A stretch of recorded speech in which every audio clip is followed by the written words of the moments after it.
ഇന്ന് പത്രവിശേഷങ്ങൾ പറയാൻ ലിജോ വർഗീസ് ആണ് ഉള്ളത്. Lijo Varghese, good morning. Good morning Sethu. ഏതായാലും കാസർഗോഡ് നിന്നുള്ള രതീഷ് ചേട്ടൻ്റെ രസകരമായൊരു സ്റ്റോറിയായിരുന്നു, നല്ല പച്ചപ്പായൊരു സ്റ്റോറി. ഏതായാലും വാർത്തകൾ അല്ലെങ്കിൽ പത്രങ്ങളിലെ വാർത്തകളിൽ പക്ഷേ അത്രത്തോളം രസകരമായ വാർത്തകളല്ല.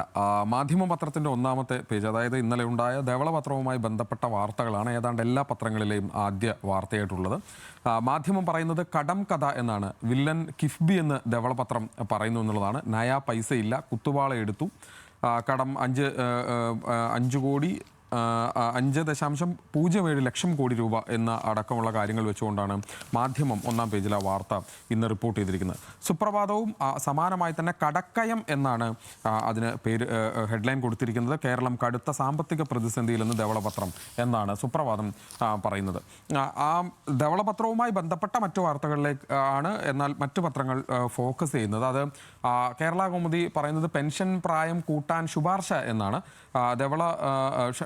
ശമ്പള പരിഷ്കരണം 10 വർഷത്തിൽ ഒരിക്കലാക്കണം. കടം എത്രയാണെന്നുള്ളത് നേരത്തെ പറഞ്ഞു. വരുമാനം ഇടിഞ്ഞു, പലിശ ചെലവ് കൂടി, കിഫ്ബി ബാധ്യതയായി തുടങ്ങിയ കാര്യങ്ങളെല്ലാം കേരള കൗമുദി ഒന്നാമത്തെ പേജിൽ പറഞ്ഞു വെക്കുന്നുണ്ട് എന്നുള്ളതാണ് മറ്റൊരു കാര്യം. ഇനിയിപ്പോൾ മറ്റ് പത്രങ്ങളിലേക്ക് വരുമ്പോൾ മെട്രോ വാർത്ത പറയുന്നത് മെട്രോ വാർത്ത പറയുന്നത് കിഫ്ബി പൊളിച്ചെഴുതും എന്നാണ്. സമാന്തര സാമ്പത്തിക അധികാര കേന്ദ്രമായെന്ന് വിമർശനം. കിഫ്ബിക്ക് തനത് വരുമാന സ്രോതസ്സുകളോ ചെലവ് നിയന്ത്രണ സംവിധാനമോ കണക്ക് ബോധിപ്പിക്കാനുള്ള നടപടികളോ ഇല്ല എന്ന്. സ്വാഭാവികമായും UDF സർക്കാർ ഈ കഴിഞ്ഞ LDF സർക്കാരിൻ്റെ കാലത്ത് കൊണ്ടുവന്ന കിഫ്ബിയുമായി ബന്ധപ്പെട്ട് അതിൻ്റെ കുറെ കൂടി കർക്കശമായ നിലപാടിലേക്ക് പോകുന്നുവെന്നാണ് ഏതായാലും മെട്രോ വാർത്ത റിപ്പോർട്ട് ചെയ്യുന്നത്. മാതൃഭൂമിയുടെയും മാധ്യമത്തിൻ്റെയും ഹെഡ്ലൈൻ ഒന്ന് തന്നെയാണ്, കടങ്കഥ എന്ന് തന്നെയാണ്. പക്ഷേ അതിൽ തന്നെ മറ്റൊരു വാർത്തയാണ് മാതൃഭൂമിയിൽ മറ്റൊരു വാർത്ത കൂടി കൊടുത്തിട്ടുണ്ട്. അത് നിയമസഭയിൽ ലോകമഹായുദ്ധം എന്ന ഒരു ഹെഡ്ലൈൻ കൂടി കൊടുത്തിട്ടുണ്ട്. ഇന്നലെ മുഖ്യമന്ത്രി VD സതീശനും പ്രതിപക്ഷ നേതാവ് പിണറായി വിജയനും തമ്മിലുണ്ടായ സംസാരം അല്ലെങ്കിൽ വാക്കുതർക്കവുമായി ബന്ധപ്പെട്ടാണ്. സോവിയറ്റ് യൂണിയനെയും സ്റ്റാലിനെയും ഹിറ്റ്ലറെയും സഭയിൽ കൊണ്ടുവന്ന് മുഖ്യമന്ത്രിയും പ്രതിപക്ഷ നേതാവും എന്നാണ്. ഇന്നലെ നയപ്രഖ്യാപന പ്രസംഗത്തിൻ്റെ നന്ദി പ്രമേയ ചർച്ചയിൽ അവസാന പ്രസംഗം മുഖ്യമന്ത്രി നടക്കുന്ന സമയത്താണ് ഇത്തരം സംഭവം അവിടെ ഉണ്ടായത് എന്നുള്ളതും ശ്രദ്ധേയമാണ്. ഇതിനുശേഷം ജന്മഭൂമിയിലേക്ക് വരുമ്പോൾ ജന്മഭൂമി ഇതുമായി ബന്ധപ്പെട്ട് മറ്റൊരു ആംഗിളിലാണ് ആ വാർത്തയെ കൈകാര്യം ചെയ്യുന്നത്. അതിങ്ങനെയാണ്: മുഖം രക്ഷിക്കാൻ മുൻകൂർ ജാമ്യം എന്നാണ്. സാമ്പത്തിക പ്രതിസന്ധിയുമായി ബന്ധപ്പെട്ട് UDF സർക്കാരിൻ്റെ ധവളപത്രം വാഗ്ദാനങ്ങളിൽ നിന്ന് ഗ്യാരണ്ടികളിൽ നിന്നും തലയൂരാനുള്ള കളിയാണ്. തെരഞ്ഞെടുപ്പിൽ ജയിക്കാൻ UDF അനവധി സൗജന്യങ്ങളാണ് പ്രഖ്യാപിച്ചിരുന്നത്. KSRTCയിൽ വനിതകൾക്ക് സൗജന്യയാത്ര ഉൾപ്പെടെയുള്ള കാര്യങ്ങൾ അതിൽ ഉണ്ടായിരുന്നു. ക്ഷേമ പെൻഷനുകളിൽ പലതും വലിയ തോതിൽ വർദ്ധിപ്പിക്കുമെന്നും ഉറപ്പ് നൽകിയിരുന്നു. ഏത് വിധേനയും ജയിക്കാനുള്ള കുതന്ത്രങ്ങളാണ് ഇതുവരെ UDF പയറ്റിയതെന്നാണ് കഴിഞ്ഞ ദിവസത്തെ ധവളപത്രവുമായി ബന്ധപ്പെട്ട് പുറത്തു വന്ന വാർത്തകളിൽ നിന്ന് മനസ്സിലാകുന്നത് എന്നുള്ളതാണ് ജന്മഭൂമി ഒന്നാമത്തെ പേജിൽ ആ വാർത്ത റിപ്പോർട്ട് ചെയ്യുന്നത്. ജനയുഗത്തിലേക്ക് വരുമ്പോൾ വ്യാജം പൊളിഞ്ഞു എന്നാണ് ജനയുഗത്തിൻ്റെ ഹെഡ്ലൈൻ. UDF സർക്കാരിൻ്റെ ധവളപത്രം തെരഞ്ഞെടുപ്പ് കാലത്ത് നടത്തിയത് കുപ്രചരണം. പൊതുമേഖലാ സ്വകാര്യ കുത്തകകൾക്ക് എല്ലാം തീരെഴുതാനുള്ള ശ്രമം നടത്തുന്നുവെന്ന് പറയുന്നു. സബ്സിഡികൾ വെട്ടിക്കുറയ്ക്കുമെന്ന് പറയുന്നത്. കിട്ടാനുള്ളത് എത്ര തുകയെന്ന് പറയുന്നില്ല. എത്ര തുകയാണ് സർക്കാരിന് കിട്ടാനുള്ളത് എന്ന് പറയുന്നില്ല എന്നുകൂടി ജനയുഗം പറയുന്നു. ദേശാഭിമാനി കുറെ കൂടി കടുപ്പിച്ചാണ് ആ വാർത്തയെ ഹെഡ്ലൈൻ ആക്കുന്നത്. അത് മോദി മോഡൽ എന്നാണ്. അതിൽ മോദിയെയും VD സതീശൻ്റെയും ഒരു കാരിക്കേച്ചർ, അത് ഒരുമിച്ച് ഒറ്റ മുഖത്തിൽ രണ്ടുപേരെയും ചേർത്ത് വെച്ചുകൊണ്ടൊരു മുഖം കൂടി കൊടുക്കുന്നു. അങ്ങനെ മോദി മോഡൽ എന്നാണ് പറയുന്നത്. പൊതുമേഖലയെ കൈയൊഴിയും, സബ്സിഡി നിർത്തലാക്കും, ഖജനാവ് ശൂന്യമല്ലെന്ന് ധവളപത്രം. KSRTC, വാട്ടർ അതോറിറ്റി, KSEB തുടങ്ങിയവ ഉൾപ്പെടെയുള്ള പൊതുമേഖലാ സ്ഥാപനങ്ങൾ നഷ്ടത്തിലാണെന്ന് സ്ഥാപിച്ച് സബ്സിഡി നിർത്താൻ നീക്കം. സംസ്ഥാനത്തിൻ്റെ വികസന തുടർച്ചയ്ക്കുള്ള മാർഗം നിർദ്ദേശിക്കുന്നില്ല. 10 വർഷത്തിലൊരിക്കൽ ശമ്പള കമ്മീഷൻ, വിരമിക്കൽ പ്രായം ഉയർത്തും.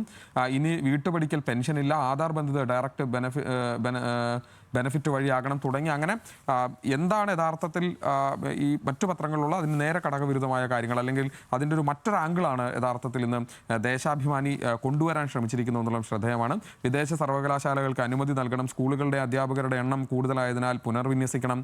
കടത്തിൻ്റെ കേവല കണക്ക് പറഞ്ഞ് ഭയാന്തരീക്ഷം സൃഷ്ടിക്കുന്ന സർക്കാർ ക്ഷേമ നടപടികളിൽ നിന്ന് പിന്നോട്ട് പോകുമെന്ന സൂചനയാണ് നൽകുന്നതെന്ന് കൂടി പറഞ്ഞുകൊണ്ടാണ് ദേശാഭിമാനിയുടെ ആ വാർത്ത ഇന്ന് ഒന്നാം പേജിൽ ഉള്ളത്.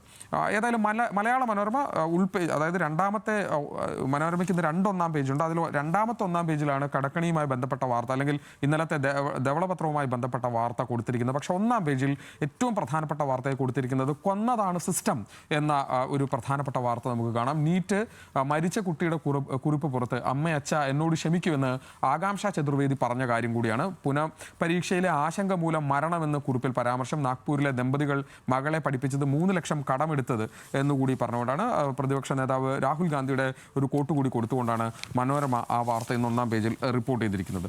മറ്റൊരു വാർത്ത, അത് മറ്റു പത്രങ്ങളിലും 1-2 പത്രങ്ങളിലും ആ വാർത്തയുണ്ട്. ജോർജ് കുര്യന് രാജ്യസഭാ സീറ്റില്ല, മന്ത്രിസ്ഥാനം നഷ്ടമായേക്കും എന്നുള്ള വാർത്തയാണ്. കേന്ദ്ര മന്ത്രിസഭാ പുനഃസംഘടനയോടെ സഹമന്ത്രി സ്ഥാനത്ത് നിന്ന് ജോർജ് കുര്യനെ നീക്കാൻ സാധ്യത. രാജ്യസഭാ തെരഞ്ഞെടുപ്പിനുള്ള BJP സ്ഥാനാർത്ഥിക പട്ടികയിൽ നിലവിൽ ജോർജ് കുര്യൻ്റെ പേരില്ല എന്നുള്ള കാര്യം മംഗളം പത്രത്തിലും ഒന്നാമത്തെ പേജിൽ ഒരു പ്രധാനപ്പെട്ട വാർത്തയായിട്ട് ഉണ്ട്. അതിനുശേഷം മംഗളം പത്രത്തിന് ശേഷം ജനയുഗം പത്രത്തിലെ മറ്റൊരു വാർത്ത കൂടി, അത് തൃണമൂൽ കോൺഗ്രസുമായി ബന്ധപ്പെട്ട വാർത്തയാണ്. പക്ഷേ അത് ഇങ്ങനെയാണ്: 20 MP-മാരും തൃണമൂൽ വിടുന്നു, BJP-യുമായി ചർച്ചയിലെന്ന് സൂചന, തദ്ദേശ സ്ഥാപനങ്ങളിൽ രാജി തുടരുന്നു. മമതാ ബാനർജിയുടെ പ്രതിസന്ധിയാണ്. പക്ഷേ മമതാ ബാനർജിക്കെതിരെ അവിടെ വിമതനായി നിന്ന ഋതബ്രത ബാനർജി വിളിച്ച യോഗത്തിലും അധികം ആളുകൾ വന്നിട്ടില്ല എന്നുള്ള വാർത്ത ഏറ്റവും കൂടുതൽ ഇപ്പോൾ പുറത്തു വന്നുകൊണ്ടിരിക്കുന്നുണ്ട്. അതുകൊണ്ട് തന്നെ അവിടെ എന്താണ് സംഭവിച്ചുകൊണ്ടിരിക്കുന്നത് എന്നുള്ള കാര്യത്തിൽ ഇനിയും ഒരു സംശയം ഇപ്പോഴും നമുക്ക് കാണാൻ കഴിയും. സുപ്രഭാതം പത്രത്തിൽ ഒരു വാർത്തയുള്ളത്, അത് ഇങ്ങനെയാണ്: സുപ്രഭാതത്തിൽ ഇന്ന് സംഭവിക്കാൻ പോകുന്നു, അല്ലെങ്കിൽ നാളെ സംഭവിക്കാൻ പോകുന്നു എന്ന് പറഞ്ഞൊരു പ്രധാനപ്പെട്ട വാർത്ത ഉള്ളത്.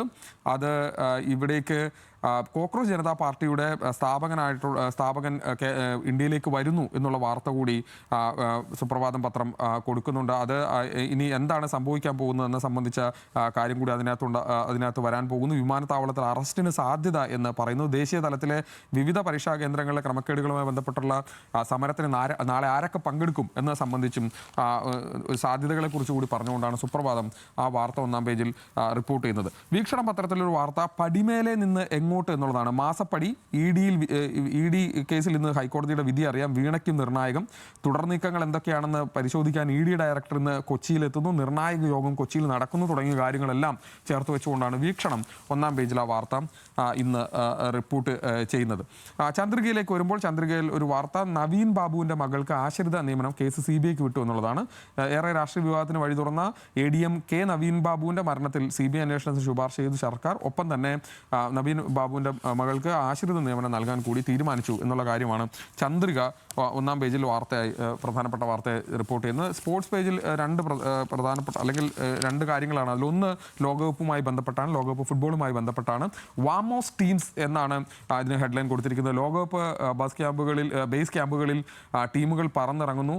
കാൻസസ് സിറ്റിയിൽ ആരവമായി മെസ്സി. കാൻസസ് സിറ്റി സ്റ്റേഡിയത്തിൽ ഒറ്റയ്ക്ക് പരിശീലനം നടത്തുന്ന അർജന്റീൻ ക്യാപ്റ്റൻ ലയണൽ മെസ്സിയെ കൂടി അതിൻ്റെ ഒരു ചിത്രം കൂടി ചേർത്ത് വെച്ചുകൊണ്ടാണ് ആ വാർത്ത റിപ്പോർട്ട് ചെയ്തിരിക്കുന്നത്. നാടെങ്ങും ലോകകപ്പ് ഫുട്ബോൾ ആരവമാണ് എന്ന് മനോരമ പത്രത്തിൻ്റെ സ്പോർട്സ് പേജ് കണ്ടാൽ നമുക്ക് തോന്നും. അത്രത്തോളം വാർത്തകൾ അവർ അതിൽ കൈകാര്യം ചെയ്യാൻ ശ്രമിച്ചിരിക്കുന്നു എന്ന് വേണമെങ്കിൽ നമുക്ക് പറയാം. മാധ്യമത്തിൽ പറയുന്നത് ഇന്ത്യൻ ക്രിക്കറ്റുമായി ബന്ധപ്പെട്ടൊരു കാര്യമാണ്. സൂര്യാസ്തമയം എന്നാണ് അവരതിന് ഹെഡ്ലൈൻ കൊടുത്തിരിക്കുന്നത്. ഇന്ത്യൻ ക്രിക്കറ്റിലെ സൂര്യകുമാർ യുഗം അവസാനിക്കുന്നു. 2020 നായക പദവി നഷ്ടമാവും. ടീമിൽ നിന്ന് പുറത്തേക്ക് പകരക്കാരനാകാൻ ശ്രേയസ് അയ്യർ എന്നതുകൂടി ചേർത്ത് വെച്ചുകൊണ്ടാണ് ആ വാർത്ത പറയുന്നത്. എഡിറ്റോറിയൽ കൂടി വായിച്ച് അവസാനിപ്പിക്കുകയാണ്. അത് ദീപികയുടെ എഡിറ്റോറിയലാണ്. ഏതാണ്ട് എല്ലാ പത്രങ്ങളും ഇന്ന് ധവളപത്രവുമായി ബന്ധപ്പെട്ട വാർത്തകളാണ് എഡിറ്റോറിയൽ ആക്കിയിരിക്കുന്നത് എന്നുള്ളതും ശ്രദ്ധേയമാണ്. മാധ്യമത്തിലും മാതൃഭൂമിയിലും ഒക്കെ ഇന്ന് ധവളപത്രവുമായി ബന്ധപ്പെട്ടാണ് എഡിറ്റോറിയൽ. ദീപികയുടെ എഡിറ്റോറിയലിലെ ഹെഡ്ലൈൻ ഇങ്ങനെയാണ്: രോഗനിർണയമായി ചികിത്സ തുടങ്ങാം. കടമെടുക്കൽ എന്ന മാരക ഒറ്റമൂലിയല്ല, അനാവശ്യ ചെലവുകൾ കുറച്ച് പുതിയ സ്രോതസ്സുകൾ കണ്ടെത്തി വരുമാനം വർദ്ധിപ്പിക്കുകയാണ് വേണ്ടതെന്ന പാഠമാണ് ഈ ധവളപത്രത്തിൻ്റെ ഗുണപാഠം. അടുത്ത ബജറ്റിൽ ജനത്തിന് ഗുണമുണ്ടാകണം എന്നാണ്. നമുക്ക് ഇപ്പോഴിത് രാഷ്ട്രീയമല്ല, അതിജീവനത്തിൻ്റെ കാര്യമാണ്. ധവളപത്രം തയ്യാറാക്കിയതിലെ സ്വകാര്യതയും രാഷ്ട്രീയവുമല്ലാതെ സാമ്പത്തിക പ്രതിസന്ധിയെക്കുറിച്ച് പ്രതിപക്ഷത്തിനും തർക്കമില്ല. അതുകൊണ്ട് തന്നെ ഈ ഊരാക്കുടുക്കിൽ നിന്ന് രക്ഷപ്പെടുത്താനുള്ള സർക്കാരിൻ്റെ ശ്രമത്തെ പ്രതിപക്ഷവും പിന്തുണയ്ക്കേണ്ടതാണ്. ജനങ്ങളുടെ മുതുകിലുള്ള നുകത്തിൻ്റെ ബജറ്റിൻ്റെ ഭാരം കുറയ്ക്കാൻ പ്രതിപക്ഷത്തിനും ബാധ്യതയുണ്ട് എന്ന് മറക്കരുത് എന്നുള്ള കാര്യം കൂടി പറഞ്ഞുകൊണ്ടാണ് ദീപിക എഡിറ്റോറിയൽ എഴുതുന്നത്. ഏതാണ്ട് എല്ലാ പത്രങ്ങളുടെയും എഡിറ്റോറിയലിൻ്റെ ആംഗിൾ ഏതാണ്ട് ഇതുപോലെ തന്നെ ആണ് താനും. ഏതായാലും ഇങ്ങനെ പലതരത്തിലുള്ള വാർത്തകൾ നമുക്ക് കാണാം. പ്രത്യേകിച്ച് ഇന്നലെ കേരളവുമായി ബന്ധപ്പെട്ട വാർത്തകളാണ് കൂടുതൽ ഹെഡ്ലൈനിൽ ഇടം പിടിച്ചതെന്നതും ശ്രദ്ധേയമാണ്. തിരിച്ച് സേതുവിലേക്ക്.